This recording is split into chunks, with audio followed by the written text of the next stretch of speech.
Welcome back to part 2 of the Barnfind Mustang build, and we are here at the junkyard looking for a new bumper for the car and maybe other parts that we possibly need. There's a plane. Oh, here we go. Already found one. The red Mustang in the very back, right there. Oh, yeah. We're not looking for the exact color because beggars can't be choosers at the junkyard, but we already found a correct year bumper. And a hood latch. And a hood latch. It doesn't work. Someone took the spring. Yeah, someone took the spring. But this bumper looks like it's in pretty good condition. You see like any rips in it? This is right on. So you have this here. That's not ideal. This will be last resort. Okay, guys. 2 seconds later, we found a better conditioned bumper. And it matches the color better. It matches the color better. It's black, so it'll probably prime better. There's a little bit of a dent here, but again, beggars can't be choosers. Not a big deal. We can probably. You can't get that out, but it's not a big deal. There's scuffs and everything, but if this is being repainted, this is a good bumper. So yeah. All right, so Charlie right here is just taking off the last bolt for the hood, or for the front bumper.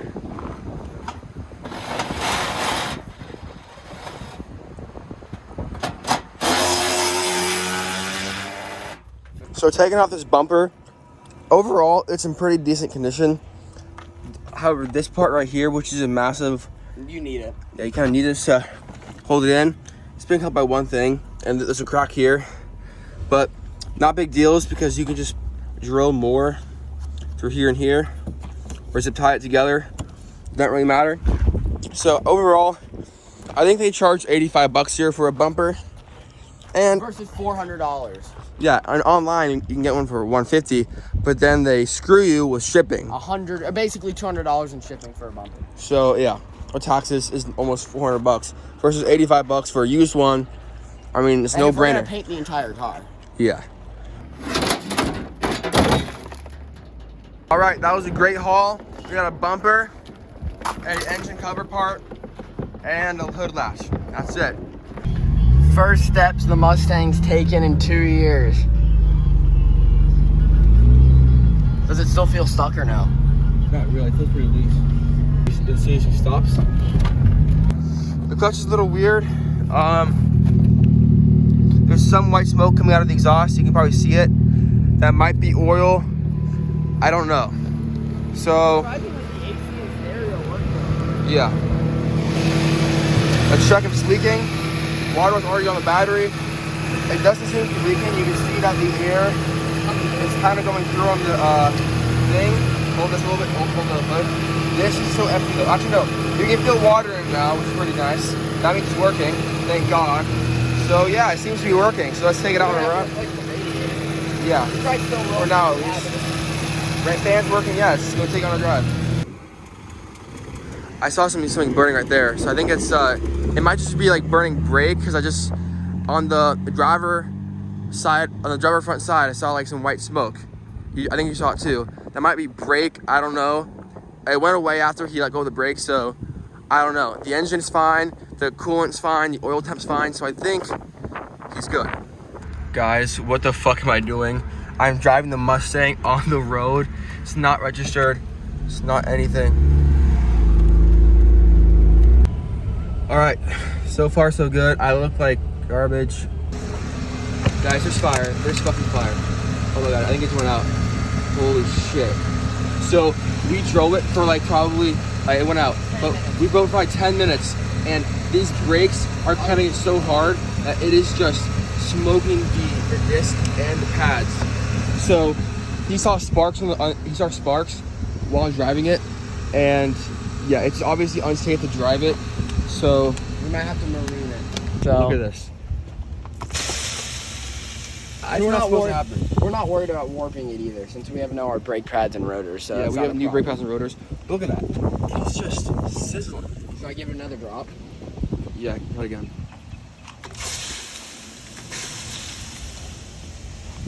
Like, my God. No wonder why. Okay, it is a day after we have left the car here, and here's the brake that caught fire. You can see it kind of is looking a little charred. You can see that here's the remains of the brake pad. Yeah.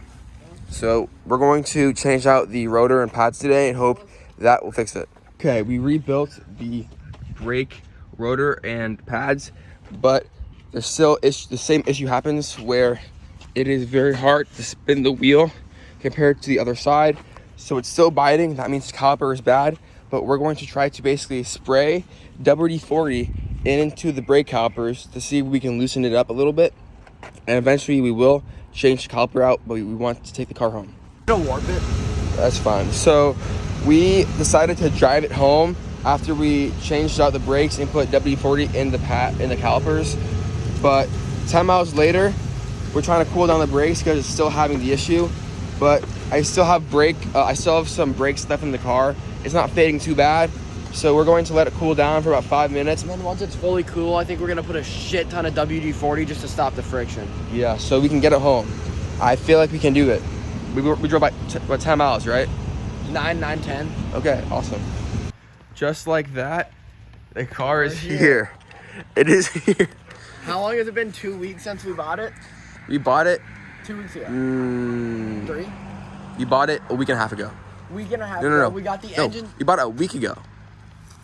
On Thursday, remember? Yeah. Last Thursday. Today's Friday. The next week. So a week and a day. It's been a week and a day since you bought it. So we got the engine running in a week and a day. One brake changed. Yeah, one brake changed out. And it's at my house, which makes it so much easier to work on because no one likes driving 50 minutes to drive a car. So we had to tell this thing. Especially if you forget a tool. It took 2 days to drive a 45-minute trek, but it's here. Look at it. Does it fit in with the neighborhood? Yeah, does it fit in with the neighborhood? I don't know. So it's a few days later, and we're going to take this to a auto body shop to get a quote on how much it would cost to repair this. I assume it's going to be at least $700 just to pull this fender back out and allow the front bumper to fit on, and maybe to fit as this as well. But yeah, but we're gonna go there and see how much it costs, and if it makes sense, we might just decide to do it through a body shop. But if it's too much, obviously we're going to do it ourselves. All right, guys, we got back from the auto body, and they basically said that for the price of this car, it's not even worth having them work on it because it'll cost like at least $2,000. He didn't even want to give us a quote. He was so scared. So I think the plan right now is to take this fender off and see if there's any damage underneath.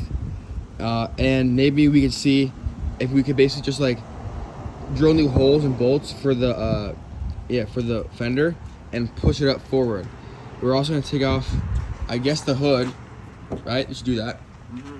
And we won't take this fender off. Looks like it's fine. Well, we might need to push it. But we need to push it. So we're gonna need to take it off and push the frame. Yeah, we're gonna have to push it in. But not right now. Today is fine. All right, so this fender's almost off. It's very easy. The 3 bolts here and 2 bolts inside of here. Just open the door. You just open the door to get to basically the bolts right there. So yeah, now the surfboard opens. We're gonna finish taking this fender off, and yeah. Guys, look how bent this is. This is fine, and then you get down to here, and it takes a sharp. You can really see how the crash happened now. And I can really visualize how it happened. Obviously, it was from this side, and it was brushed. And this side got bent this way. This side got bent that way. This whole thing is just kind of. You want to take off this fender, see what it's doing under there? Yeah, so now let's take this fender off. Oh yeah. All right, so currently we had one completely stripped screw. So now we're just forcing it off. Charlie already showed you, but you can see it bending right here. Over there is really bad. So we're just gonna get the hydraulic kit with the ratchet strap and just try and pull it back over there, tie it onto a tree or something. The fenders are off, as you saw. We're actually going to do the work ourselves, get some pullers from Harbor Freight and rebend all this back, and refix the hinges on the door, on the hood. And yeah, after that, this car should come back together pretty nice. So Brooks, bring it inside. So it's been about a week since we last filmed. Brooks went into the junkyard and somehow found a brand new replacement bumper that has not been painted. This is actually the primer. look how clean it looks on the inside. It is a certified part. Certified. So he basically got a brand new bumper fender for probably half of what it was new. And this is obviously the old one. So we're gonna compare them to see the damage. So as you can see, this part here is bent up, and I think that's only this whole thing's curved to the side. And you can see that this one is much straighter, see? Much straighter. Okay guys, we got back from Harbor Freight. We spent about 540 bucks. We spent $40 more than this car costed. Yes. So we got everything you could possibly need to repair their Mustang. So we got this hydraulic kit that comes with this basic hydraulic pump and all these extensions. But we also got a attachment kit that comes with these pullers, so you can pull the frame back. So the plan is to take one of the hooks, hook it onto one of these bits here, and then attach it to a tree and basically crank this pump, and it'll basically bend back. It's gonna be pretty dangerous, so we're gonna have to take this pretty safely, but this is the only way we can do it for cheap. Okay, so the car has been moved, and now we're gonna open up this kit and start setting it up to where we're going to bend this side first. We're gonna try to get it on a strong piece. Let me know when it starts to actually It's pulling actually, it's pulling both sides. Let me know when it starts moving. The whole thing's moving, it's kind of crazy. Make this a time lapse. I will. If we have enough film.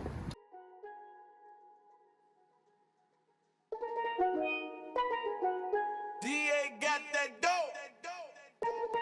Ice water turn Atlantic. Night calling in a phantom. Told them, hold it, don't you panic. Took an island for the dimension. Drop the roof, more expansion. Drive a coupe, you can stand. She love bitches undercover. I'm an ass and titty lover. Guess we all meant for each other. Now that all the dogs free, and we out in these streets. Can you do it? Can you pop it for me?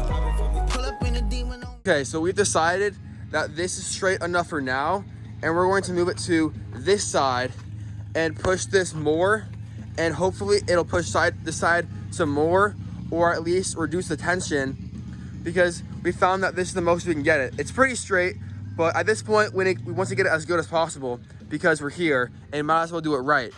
So we're gonna go on this side now and see if we can fix it some more. Dude, this is surprisingly easy to use. Yeah, I know. So guys, we have it on this side now, and we're just gonna try to pull this side up and towards this way. Private jet with the rod. It's that Z shit. It's that Z shit. Pull up in a demon on guard. Looking like I still do fraud. Flying private jet with the rod. It's that Z shit. It's that Z shit. Blow the brains out the coop.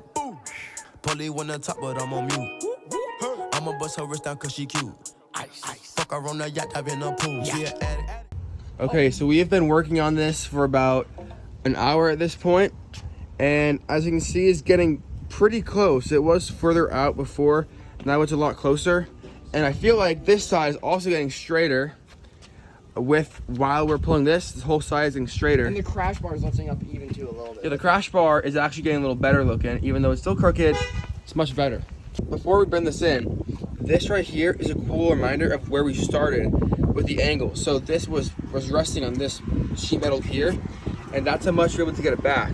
And look how straight it is now. It still needs probably another degree. And that could use a little more, but that's almost perfect. But this side is almost perfect. Here's the car here. We just took the hood off, and we got the new latches from the junkyard. Unfortunately, this one got rusted so hard it just snapped off. I don't think we'll get that out, but I think 3 out of 4 bolts is fine. And we also got this, which is a new trim piece, but we're actually gonna get the leaves out first and clean it up.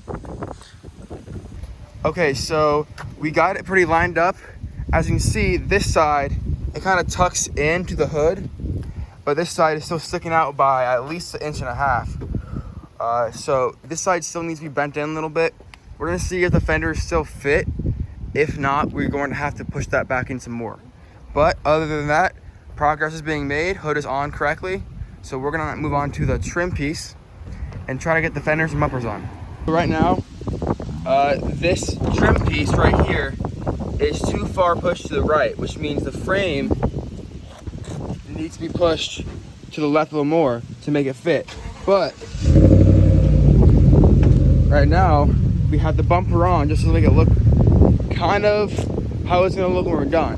And yeah, it's gonna be a 3-color beast for a while.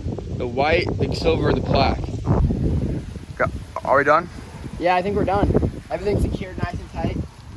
So now we're driving it back to bend the frame a little more. It needs probably another inch or so to make it all work. And once that happens, then we'll put it back together and hopefully there's not too many more problems along the way.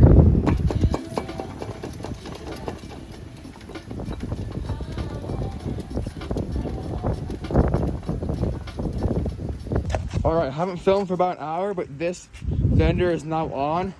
We line it up as best we can. The gap is pretty big, but it's you know, it's a crash car, so it works, it fits. And the gap isn't even that bad considering how we're doing this. Yeah, so this is the gap here, this is the gap here. You Oh, know, Charlie, nothing this great. looks sick. MG. What yeah, so now we're going to go and try to get this one on. It's gonna be tougher because in here it's bent. So we're gonna have to just bend that back and try to play with it.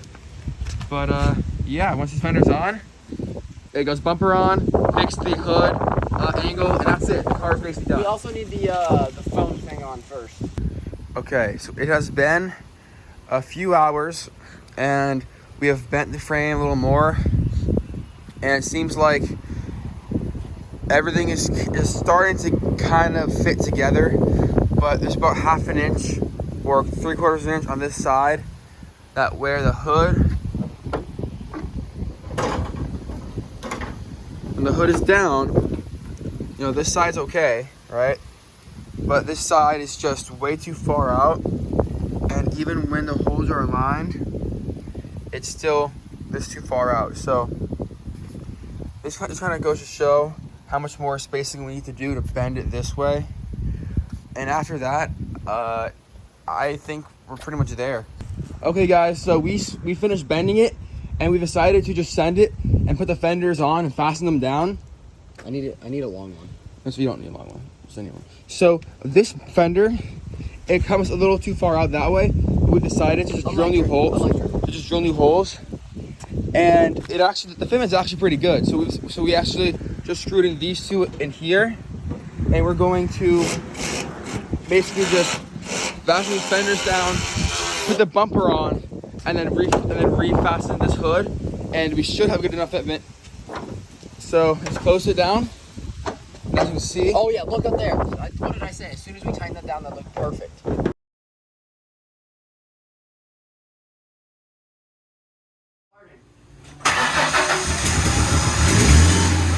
lights on. Woo! Look at that. Look at the alignment. Not too shabby. Perfect. I mean, bro, we fixed it. New bumper. This thing's looking nice. All it needs now is a new paint job and a wash.